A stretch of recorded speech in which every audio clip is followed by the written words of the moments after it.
आप देख रहे हैं फ्यूचर एक्सप्रेस और अब बात करेंगे एबीबी इंडिया की, क्योंकि स्टॉक में आज एक शानदार तेजी देखने को मिल रही है। क्या है तेजी की वजह बताने के लिए यतिन मुता हमारे साथ मौजूद हैं। यतिन, बताइए तेजी के कारण एबीबी इंडिया में। देखिए, एबीबी इंडिया के शेयर्स में काफ़ी दिनों से आपको तेज़ी का आगाज़ होता हुआ दिखाई पड़ रहा है। अगर हम बात करें पर्टिकुलरली Q1 के ऑर्डर इनफ्लो की, तो यहाँ आपको शानदार ऑर्डर इनफ्लो आया है। एबीबी ग्लोबल की जो अर्निंग्स आई हैं उसमें ऑर्डर इनफ्लो Q1 का आपको बढ़ता हुआ नज़र पड़ा है और एक्सपेक्टेशन था शायद ये घट सकता है। उसके कारण से शेयर में आप अच्छी खासी तेज़ी देख रहे हैं। इनफैक्ट एबीबी ग्लोबल की इंडिया रीजन ऑर्डर्स 1% ऊपर है और नुआमा की अगर आप माने तो उनका एक्सपेक्टेशन था कि 3,200 करोड़ रुपए के आसपास ऑर्डर इनफ्लो होगा ग्लोबल साइड पे, जो कि 3,800 करोड़ रुपए के आसपास आया है। तो क्लियरली एक पॉजिटिव सरप्राइज है ऑर्डर इनफ्लो पे। इनफैक्ट 2 दिन पहले ही मोतीलाल ओसवाल की एनुअल रिपोर्ट रिलेटेड ईबीपी पे रिपोर्ट आई थी। इनकी खरीदारी की सलाह है 6,700 रुपए के लक्ष्य के साथ।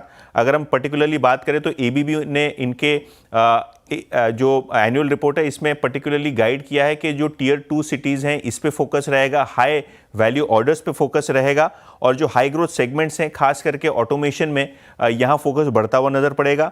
इलेक्ट्रिफिकेशन और मोशन सेगमेंट जो कंपनी के सबसे बड़े सेगमेंट्स हैं, यहाँ आपको अच्छा ट्रैक्शन आता हुआ नज़र पड़ सकता है एबीबी के हिसाब से। और रिस्क के तौर पे मोतीलाल ओसवाल को लगता है कि जिस हिसाब से टैरिफ वॉर हैं और जो जियोपॉलिटिकल इश्यूज़ हैं, शायद इससे एक रिस्क बनता होता नज़र पड़ सकता है। लेकिन क्लियरली खरीदारी की सलाह वो दे रहे हैं 6,700 के लक्ष्य के साथ। ओके, तो यहाँ पर एक अच्छा मोमेंटम देखने को मिल भी रहा है। ऑलरेडी 4.5% की तेजी है। थैंक यू यतिन ये डिटेल्स बताने के लिए। प्रशांत, एक बार आप देखिए स्टॉक को, चार्ट पर बताइए कैसा लग रहा है एबीबी इंडिया।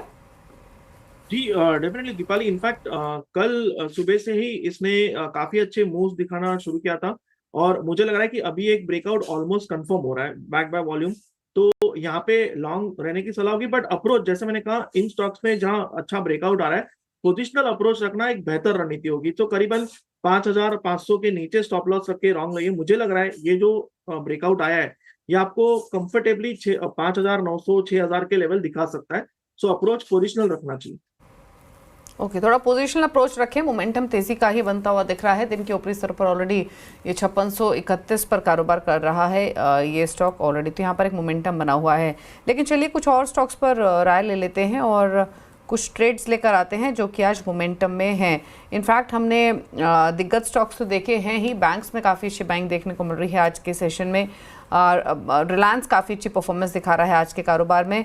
एक दो शेयर्स और लेकर आते हैं आपकी स्क्रीन पर, उन पर लेते रहें। इनफैक्ट एनबीएफसी पैक से एक दो ट्रेड्स पर आए। एचडीएफसी बैंक पे तो इनफैक्ट हमने बात की, एक बार आईसीआईसीआई बैंक पर और राय ले लेते हैं। एक बार देखिए आईसीआईसीआई बैंक के स्टॉक को और बताइए क्या राय रहेगी। स्टॉक दिन के ऊपरी स्तरों पर ट्रेड कर रहा है। यहाँ पर 2.5-3% की तेजी है। जिनके पास ही पोजीशंस हो क्या ट्रेल करते चले स्टॉप लॉस के साथ ऊपर की तरफ, या कोई और राय?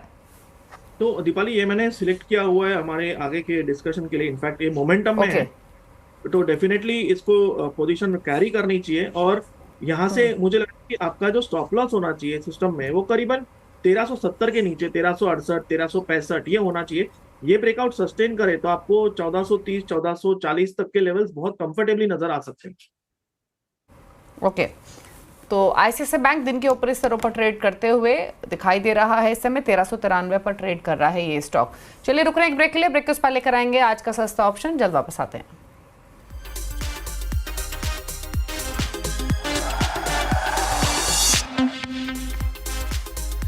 Mongia Steel presents Majboot Stocks of the Day.